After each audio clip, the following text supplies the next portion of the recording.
What's up, everybody? Welcome back to my channel. It's Lance, co-founder of BH Capital Enterprises, also longtime Abacus member and team leader of Team Mamba. If you have any questions about either of those things, just hit me up. I'll leave my contact information below this video. You can send me an inbox or you can find me on social media, shoot me a message. My email is lance@bhcapitalenterprises.com. You can email me any inquiries, leave a comment below. Whatever your preferred method of communication is, I do my best to try to meet that need or accommodate that preference. So, update on how my trading went last week. Not so great. And it wasn't not so great because I just made terrible trades.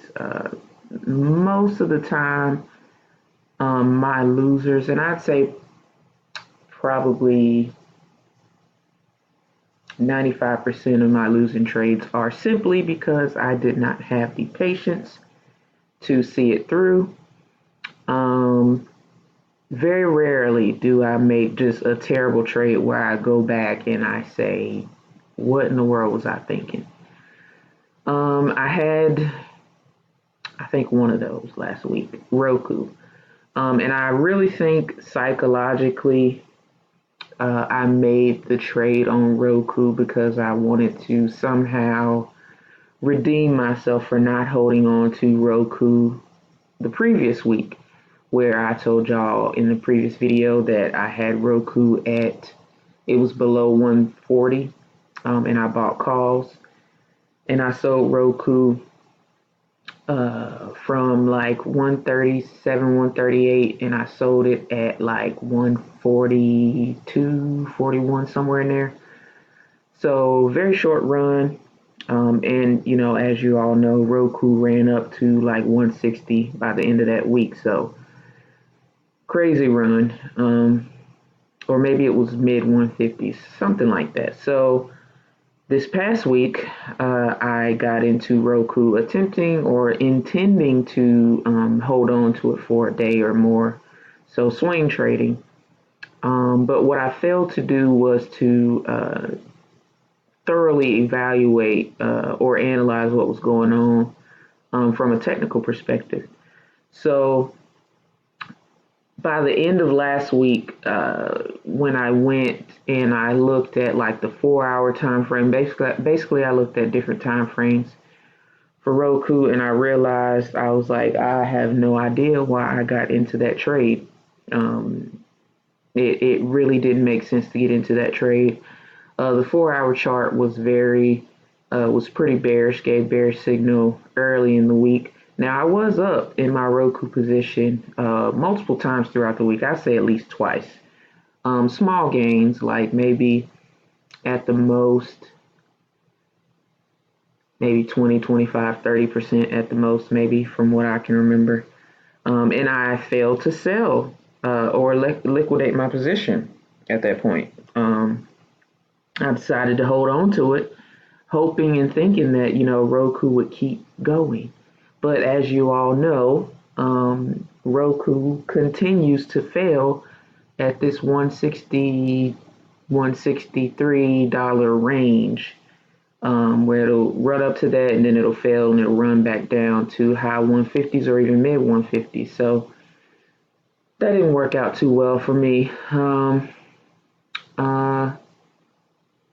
What kind of other trades did I make? So overall, it wasn't a great week as far as trading is concerned, and I'm still trying to work through the psychological part of day trading or trading period, because the markets will really, really, really expose your weaknesses as far as your mindset is concerned. You can have a dope platform like Thinkorswim. I love that platform. And you can have a great, great, great methodology like the one that I employ when I trade, but the psychological component of that can just destroy it all. And that's it. It's just the cold, hard truth. I many times I've seen many great setups that I pass up on because psychologically, I allow fear to grip me and hold on to me to where I start to question what's clearly a potentially good play. Um, and so I say, well, I'm waiting for further confirmation of this move. And by the time I finally get my senses to jump into the trade, it's that run is being exhausted. Sometimes now, sometimes I'm able to scalp a little bit, but I my trading style, I prefer to buy it at an optimal entry and hold it for an optimal exit. I don't typically like to scalp. Um, I just don't really like to scalp. I like to like if I like to jump in right when I see the signal, and then if I see a sell signal, that's when I'm ready to sell. So it really depends on market action during that particular time. But yeah, I'm getting a lot better with not beating myself up over losing trades. I go back and review them and see what it is that I did wrong, and I try to move on and just work on not continuing to make the same mistakes. Um, what was I gonna say? Um, be kind to yourself. That's something that I still struggle with, and that's being kind to myself. So, you know, looking at the bright side of a losing trade, I learned something. And most times, I don't even have to go back and visually or actually look at the charts to see what I've done wrong. Because I typically, when I see it, maybe going haywire, I can already figure out by price action and what's going on that what I've done wrong in that particular trade. Um, but yeah, so looking to have a great week this week, which is the 25th through the 29th. Short week this week. Markets will be closed Thursday for Thanksgiving, and then they'll be open for like half a day or something like that on Friday. So hoping to, have some good consistent gains. That's what I'm working on. Typically, I'll have, a few good days, and then I'll have a series of bad days that maybe that wipe out the gains from the good days. So I'm working on reducing my position sizing, doing a lot better with that, being a lot more disciplined in that area, with not trading, even or I won't say even when I know the setup is good, but basically what I'm working on now is only increasing my position size when there is some sort of important catalyst. For instance, last was it last week? Yeah, it was last week, I think. So last week, probably my best trade of the week was SPY, which is the S&P ETF ticker symbol. When a headline came out that what was the headline? It was some kind of political headline that caused the markets to drop pretty quickly from like 315 down to like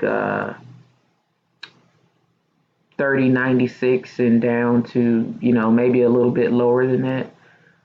So I was able to scalp a pretty good gain from that position, and in that instance, because of the whether or not the catalyst was real or not, the headline did cause a panic in the markets, and I was able to capitalize off of that.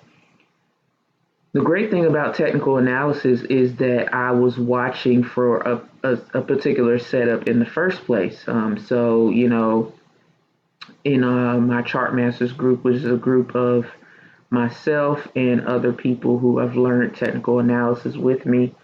We continue to trade together and learn about the markets together, learn about charts and things like that, and pretty much try to sharpen our iron and hone in on our skills. Um, the that day we had discussed some scenarios as far as technical setups. So we were already watching for a specific price level along with other conditions to let us know that okay, here is the signal for potential put options.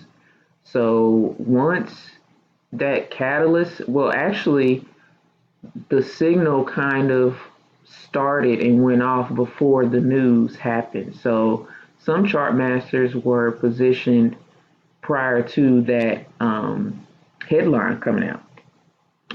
So once SPX hit 3010, 3110, I'm sorry, 3110, it kind of accelerated downward. It was like literally in the blink of an eye almost, where I looked at it was 3110 and I was like, oh, here's my condition here. So let me, boom. And then next thing I know, it was like down to 307. And so, yeah, so I was able to catch part of that move. But I did increase my position size in that case because, boom, there was that clear catalyst that supported that technical picture that we saw or reflected that technical picture that we saw or caused it, whatever you want to say, caused that technical picture that we saw. So other than that, on a regular day, I trade smaller position sizing. Um, so, like no more than about 5 contracts or so. Um, it just depends on, the cost per contract. Um, that was my best trade of the week, I believe. From what I can remember right now, I should probably start doing these uh, sooner, maybe like on Friday evening or Saturday or something like that. But here it is Monday, and I'm just now getting around to making my trade review video. But at least I'm doing it, working on consistency, doing something that makes me uncomfortable so that I can grow. Definitely trying to be a better trader and really trying to be a better person, trying to be a better me, psychologically, mentally. Um, so I'm really working on my psychology, my trading psychology, being more mindful with trading. And discipline's a big part of that. So whenever I say I'm not going to trade more than X number of contracts unless there is some sort of news catalyst that comes out and I can capitalize right then, I'm just not doing it. Um, yeah, that's pretty much all I got for this past week. Stay tuned for next week, and hopefully it'll be a lot more or a better week. Thanks for watching. Uh, Let me know how your trading week went down in the comment section. Wishing you guys well in your whatever your endeavors are. But shout out to black traders out there trying to beat the markets up and trying to make it, man. Trying to make your dreams come true. Shout out to y'all. Sending good energy to y'all. Y'all have a good night.